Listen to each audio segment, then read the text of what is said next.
Hello everyone, this is Vivian. How is everyone doing? You can let me know below in the comments if you'd like. For myself, so much has happened since my last video and I haven't necessarily had time or energy to make any videos, but here I am now with a new video. So today I wanted to talk about environmental ugliness and how that negatively affects us. So what triggered this for me was that I recently had to go into New York City to do something. If you've seen some of my previous videos, I talked about how I actually lived in New York City for almost 6 years. I live in New Jersey now. I'm originally from New Jersey, although I was born in Queens, but my family moved to New Jersey when I was 1. So I've always been here in the suburbs. And when I lived in New York City, it was really stressful. I moved there after I graduated from college to, do some things related to a career in the performing arts, to pursue that at least. Because that's, as we all know, that's a center for that kind of thing. And yeah, I had to move back in 2020 because of everything that was going on with all of the bullshit and everything was shut down and locked down. So I've been back in Jersey ever since. And so I have been to the city a few times since I moved back here. I've made a few trips to do some things that I had to do. And every time it was quite unpleasant and stressful. And the traffic has just gotten even worse than before. I think because people aren't really taking public transportation, like they're afraid to take public transportation, like the subway or whatever. So more people are taking Ubers. There's tons of Ubers, Lyfts, whatever, all of that. So tons of traffic. And but the last time that I had been to the city was in December of 2021. But I recently was there again, like last week. And yeah, this was a part of New York that I hadn't been to for many years. It was in Brooklyn. And I don't know, it was just jarring to me.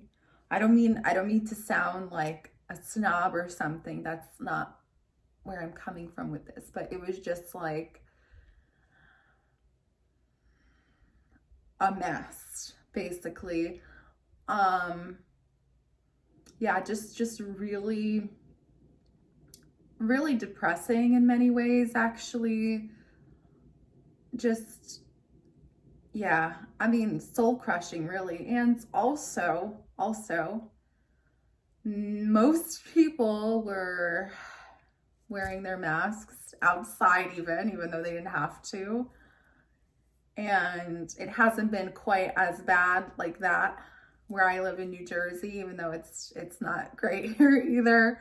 Still see some of that, but in New York, it's like, wow. It's like you see all these zombies walking around performing their COVID theater. Shit, I wasn't supposed to say that, but whatever. They're performing their COVID theater with their muzzles on, and like it's just it looks like it's never gonna end. And just like I'm like, what the fuck are you doing? I didn't say that to anyone. I was just like, in my head, I'm like, really? Like, for real, you want to keep doing this even though you don't have to? Like, what the fuck? Anyway, okay. So that was frustrating in and of itself. And also just, yes, the environment itself, this urban environment, the concrete jungle.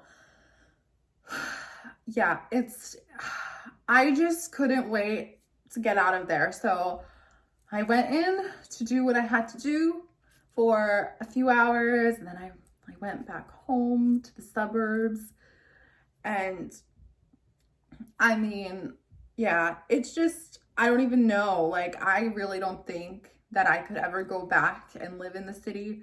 And this probably is not just regarding New York City, it's just urban environments in general. I just think that they're very negative places. And I think that a lot of people have been concentrated in these cities for nefarious reasons. And so, you know, I'm sure we all are aware of everything going on with smart cities and, you know, 5G. But, yeah, I mean, besides that, it's just like, I was just thinking about how it affects us besides those things with the technology and all of that, which obviously that has an effect too. But I mean, like, just take all of that away, and just the stress that people experience living in the city, the stress that I experienced, just constantly being on edge, because that's how it is when you're there. You have to just constantly be looking out, like anything could happen from any angle, you know what I mean? Like, because there's so many people, there's so many cars, you just have to be hyper aware, hyper vigilant, and just that alone is stressful.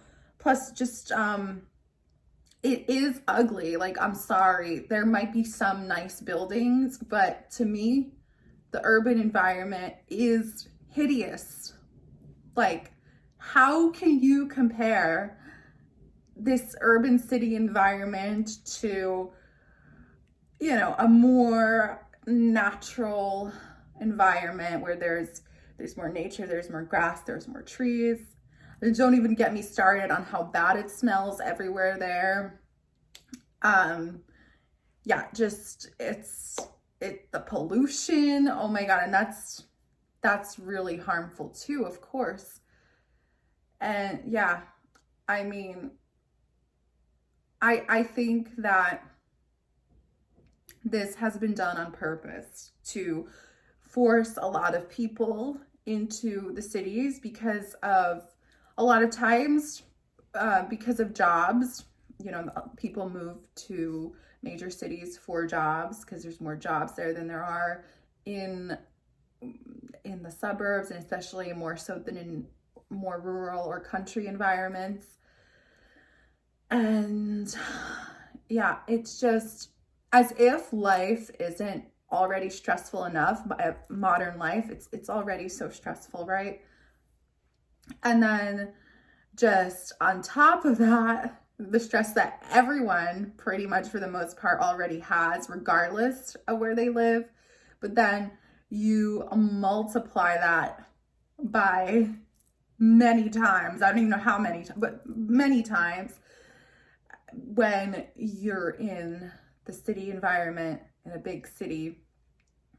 And I think that a lot of people know that people in New York City, the stereotype is that they're very rude. And I will tell you that that is, for the most part, quite true. It is. I mean, it is. And, you know, there are reasons for that. Again, it's because people are stressed, they're tired, they don't want to deal with all the people. Also, you can't show vulnerability when you're just out and about in the city. This was very true for me.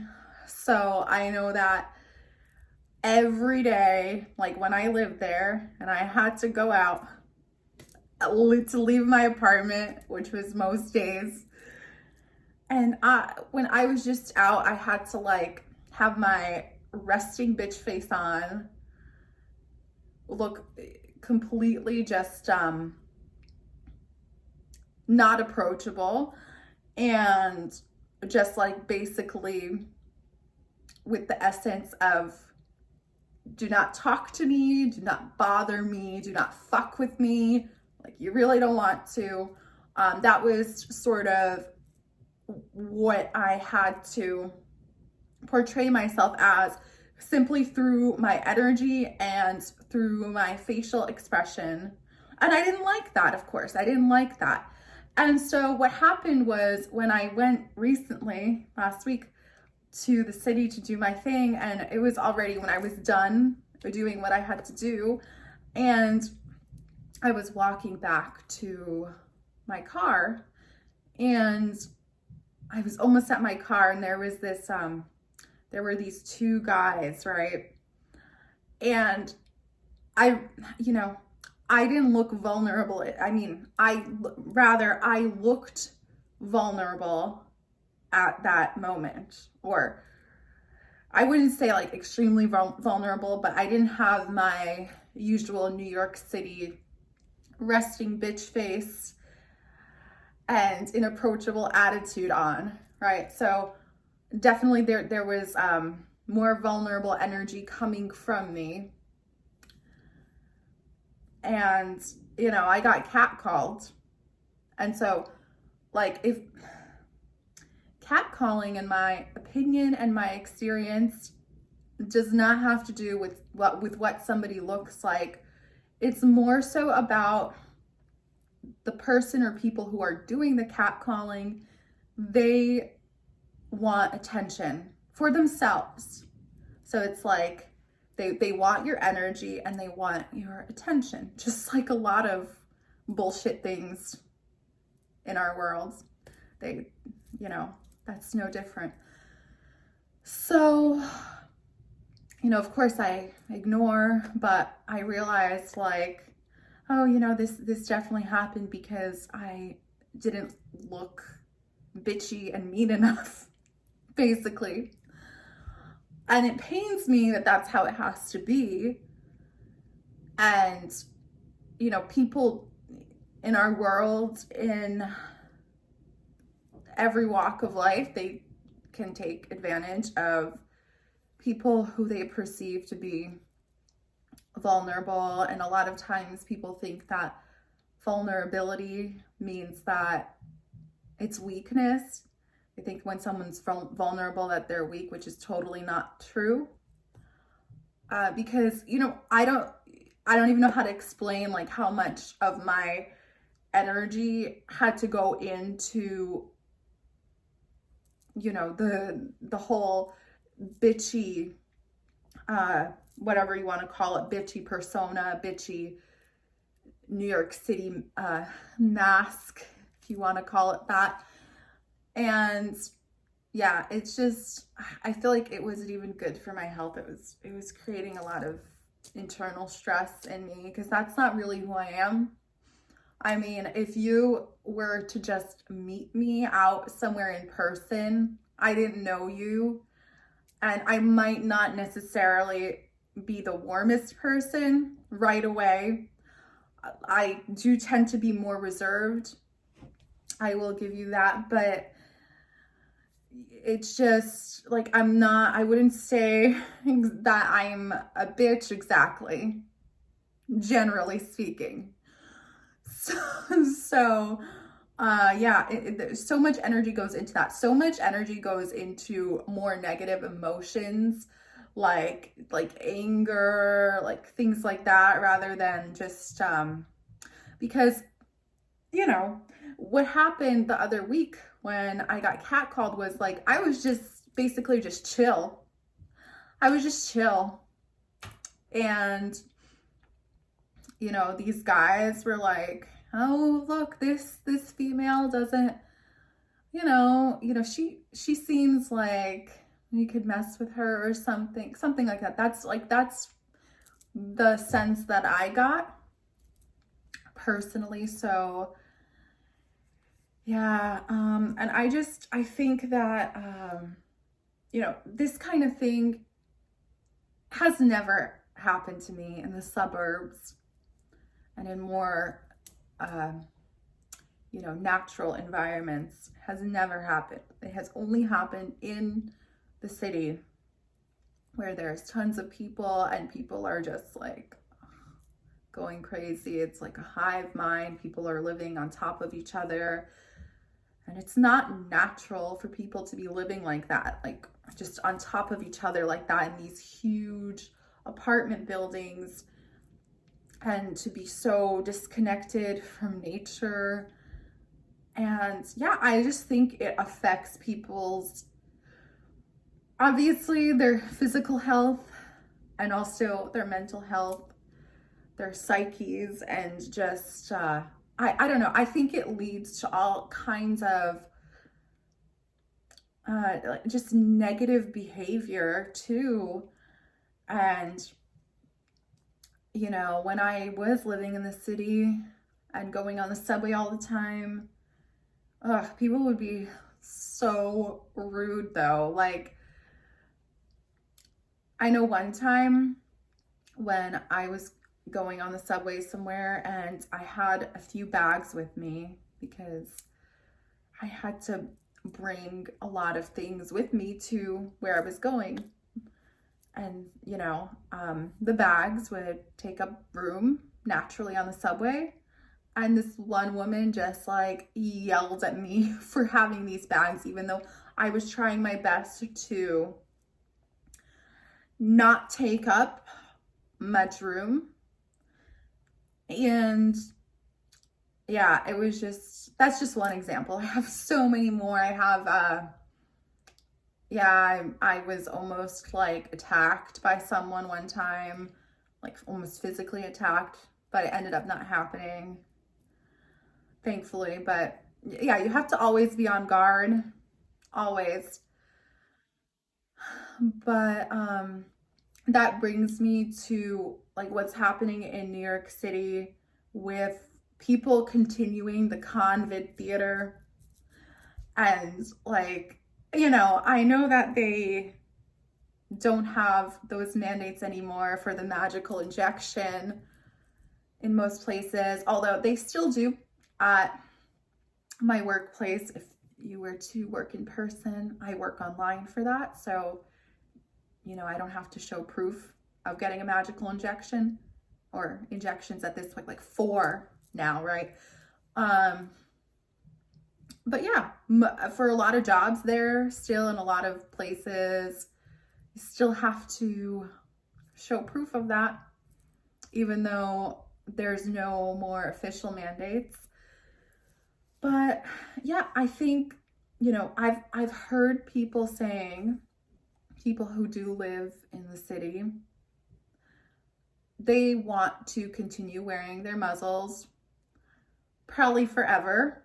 And not just because they're afraid of a bug, of a contagion, but because they feel that it makes them anonymous. And I think, that the city environment lends itself to that, because you kind of do want to make yourself anonymous, because you don't want people to, like, you don't want to necessarily draw attention to yourself when you're in the city. You know what I mean? Like, you can't even really dress that well. Like, you can't look like you're of a certain socioeconomic status, and like, you just don't want to bring attention to yourself like that, because people will, take advantage of that. They will, you could get attacked. There is certainly a lot of violence happening in the city, with violent crime increasing and crazy shit happening in the subways, with people getting pushed onto the tracks by other people. Just really disgusting, barbaric behavior. And, obviously the people who do these things are, I would say, they're mentally disturbed. They could definitely, from another aspect, they could have some many negative entity attachments, which also I think that living in the city, because you're surrounded by so many people, and whatever entity attachments they have can easily be spread to you if you're not careful with, detaching and cutting cords and stuff, and, basically having your own energetic bubble. That's how I like to think of it. Like when I am out and about, or was out and about in the city, I'd like to imagine that I had this bubble, like my energy had this protective bubble for myself, so that other people's energy and everything would not affect me. But yeah, I mean, I think people should be living in either the suburbs or in the countryside and rural areas. These cities they're not even like sustainable. They're just not. Imagine what would happen if like there were no grocery stores or anything. And I know some people do grow food in like greenhouses, or like there are urban gardens, but still, I mean, it's not something that can be done on a large scale usually. And it's just so stressful because being around so many people. When I lived in my apartment in New York City, it was like no privacy, even though I had my own little studio apartment and I lived alone, thankfully, because I am not someone who ever wanted to have a roommate or roommates. So thankfully, I was able to live by myself, for less space, but still, I would prefer less living space, but that it's to myself. But even then, it wasn't really private because the walls were so thin, and you could hear like all the neighbors from each side. One pair of neighbors to one side of me, they had children, like young children, babies, and a dog, and I would hear the dog barking all the time. I would hear the babies crying. I would hear the parents yelling at each other, at the babies, things like that. And yeah, it was just, even when you're at home there, you have to be quiet. You can't because were people living underneath me as well. You have to sort of walk quietly because you don't want to like make too much noise and for people to complain about you. I know one time I had like meditation music and like, binaural beats or frequencies playing in my apartment from my laptop.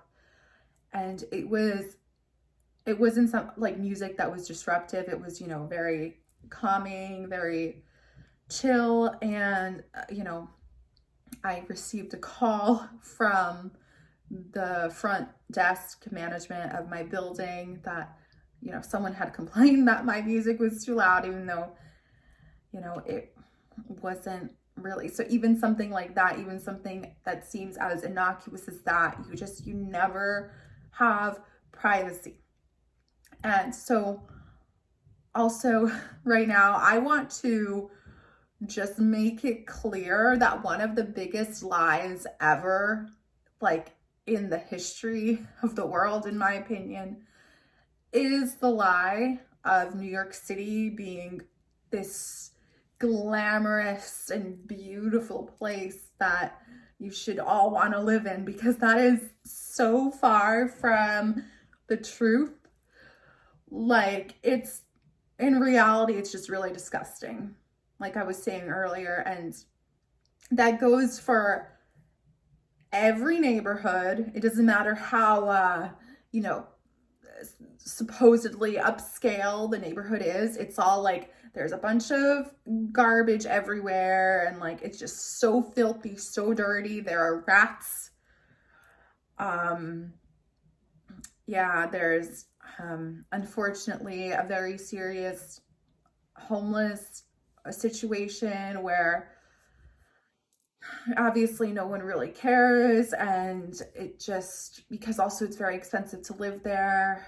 People probably lost their homes, their apartments, and it's really, it's a hard place to live. And the homeless situation keeps increasing there, as it does in a lot of other major cities in America.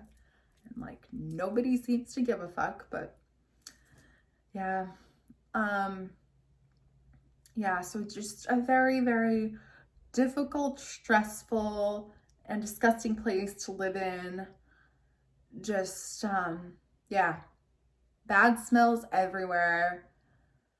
There are, there's Central Park and some other parks where you can get some nature, but it's like very artificial, and it's like you have to go out of your way to go there, to these parks and sort of more nature places.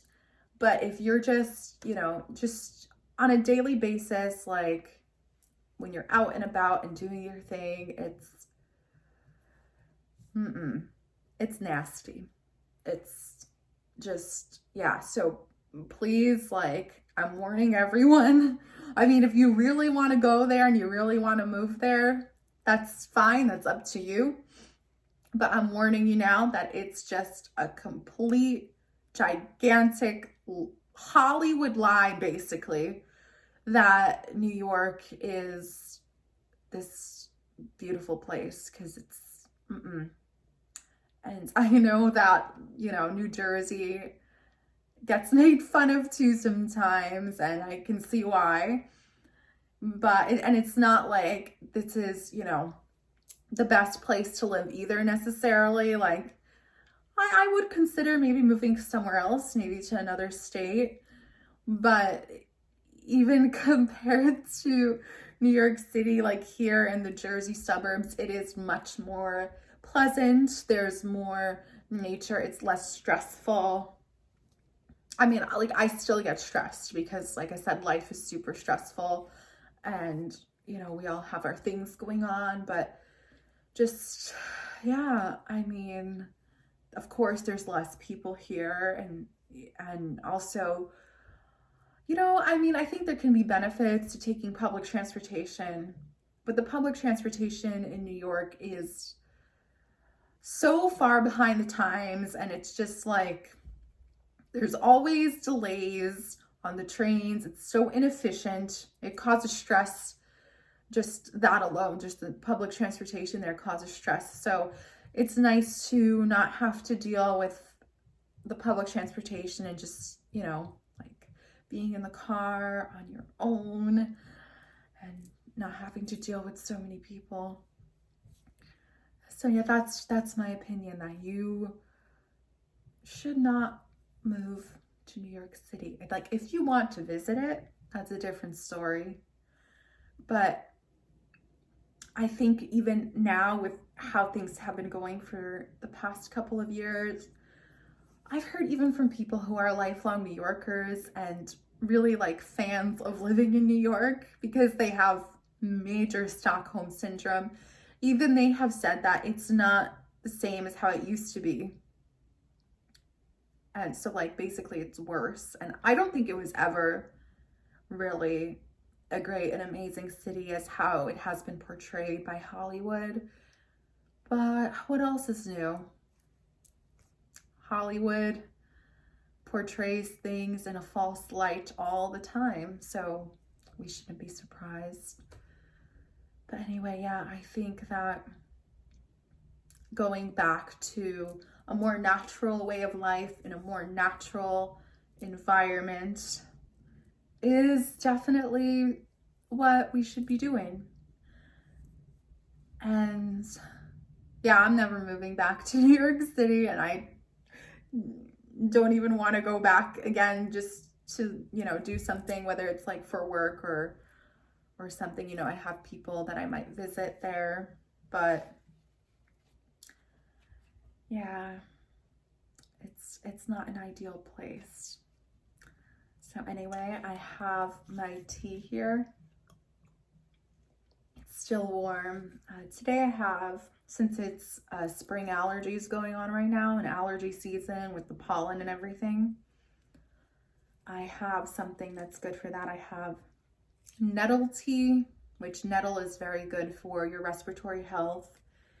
And I have 2 tea bags of, it's called Breathe Deep tea, which is also very good for your respiratory health if you ever feel congested. It does help to an extent. I'm not saying this is all just gonna magically cure your spring allergies, but I noticed for myself it helps.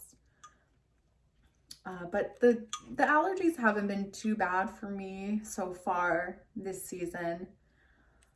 Maybe it will get worse going forward. I'm not sure.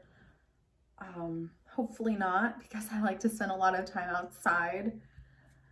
And, you know, the allergies, when you have allergies and you get all like stuffed up and everything, it kind of ruins it. But yeah, so anyway, I'm going to read the quotes that I have on my tea bag tags. This one says, when your inner and outer worlds harmonize, your relationships do too. Okay. I mean, so this is sort of related to what I was talking about, because the outer world of the city for myself absolutely did not match my inner world. And that was in harmony. And a lot of my, if you want to call it relationships or like friendships, I'm not talking about romantic relationships. I'm talking about more like friendships and acquaintanceships, things like that. They were all very fake, I realized. And I definitely think that the city environment also lends itself to a lot of fakery.